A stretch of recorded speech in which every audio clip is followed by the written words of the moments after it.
Hey guys, well, we just watched the premiere season of the next half of the premiere episode of this season's second half of The Good Doctor.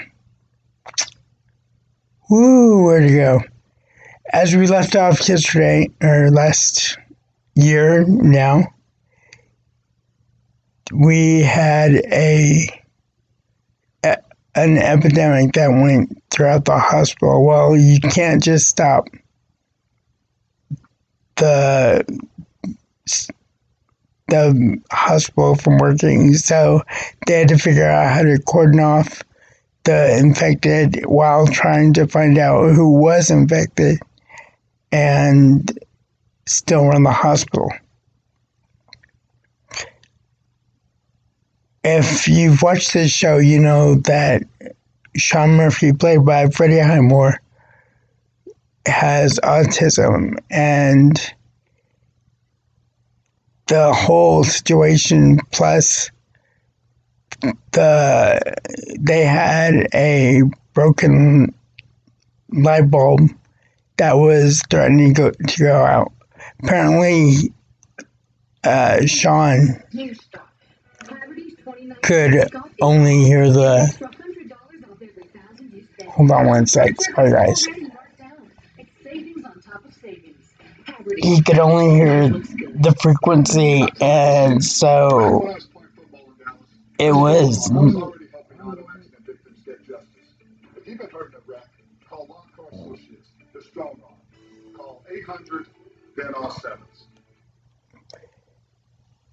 Okay. So, apparently he was the only one that could hear the frequency, and with everything else going on, all the din and all the commotion, he couldn't take it, and he got into sensory overload and wound up in the fetal position. That's where they left off at the end of the last episode. Well, they picked right up, and he was stuck still in fetal position, and they needed help. They were short-staffed. One of the doctors had been infected, and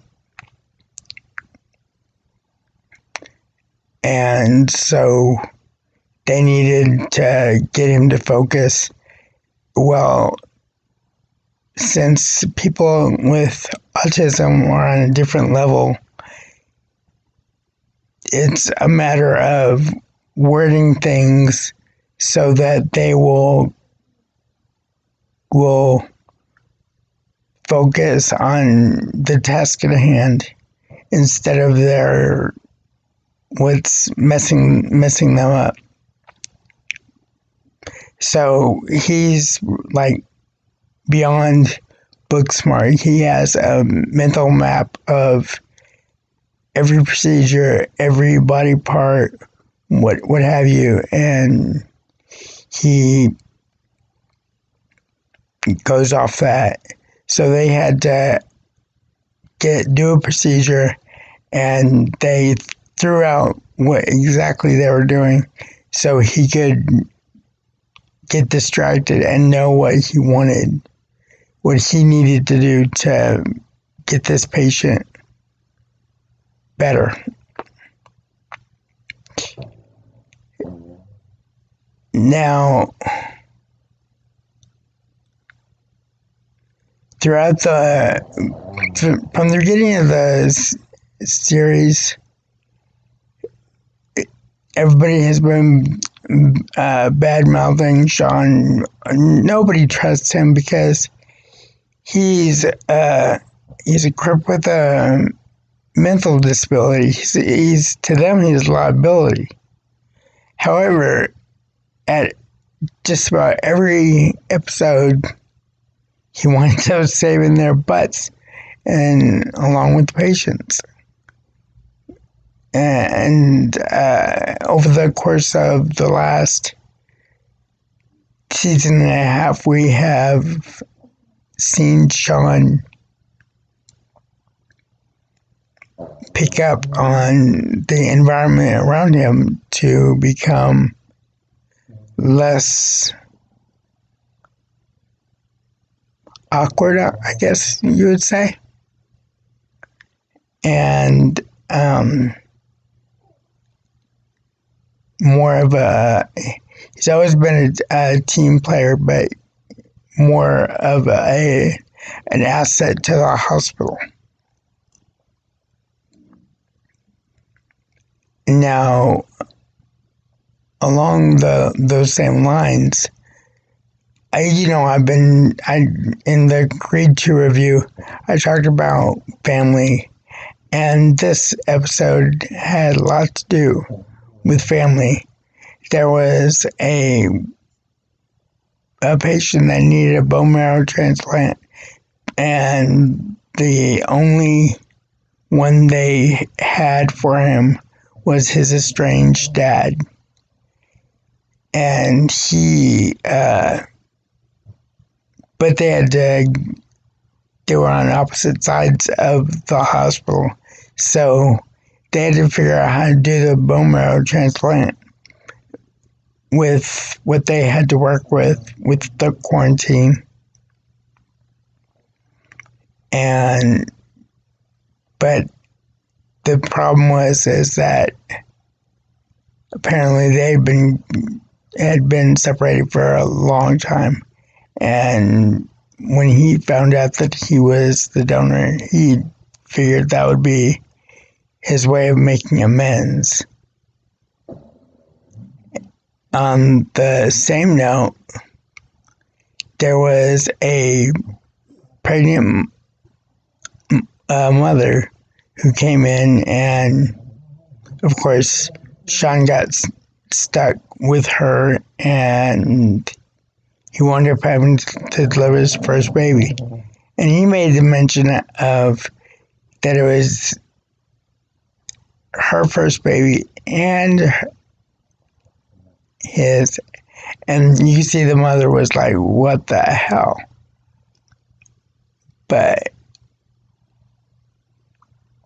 And it was touch and go. It wasn't just your average birth. But, it's TV. They can't make it that easy, right? I mean, it wouldn't be a hour show, or if everything was so cut and dry.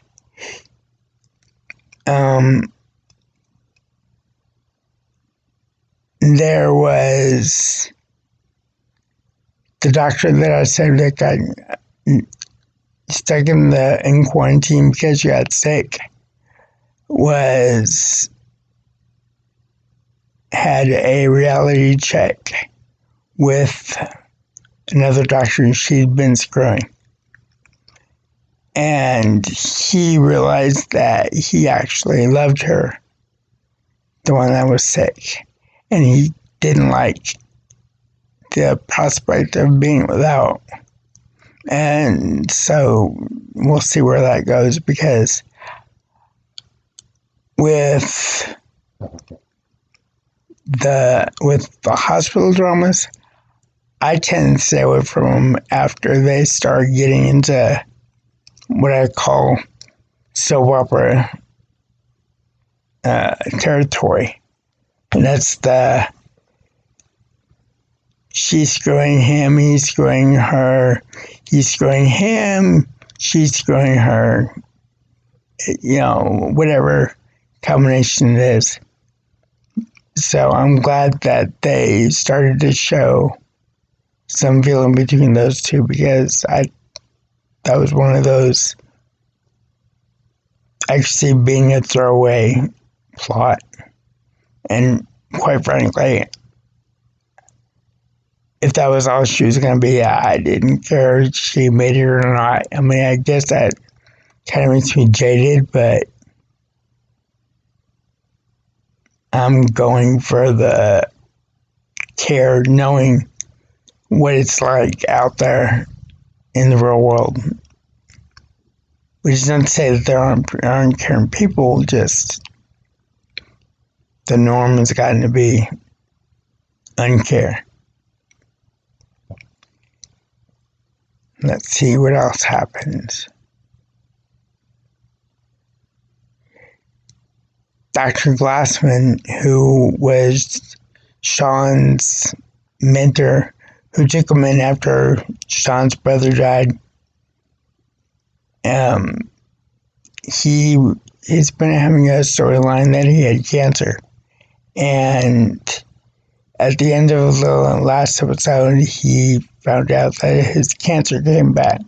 Well, he wasn't going to tell Sean about it, and Leah, Sean's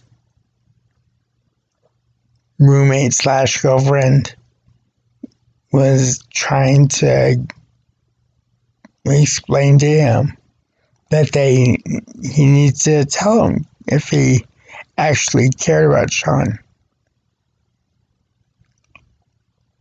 And of course, he threw it in her face that she left Sean to go find herself at the end of last season. And she's like, touche, but I'm gonna I'll let that one slide because you're dying.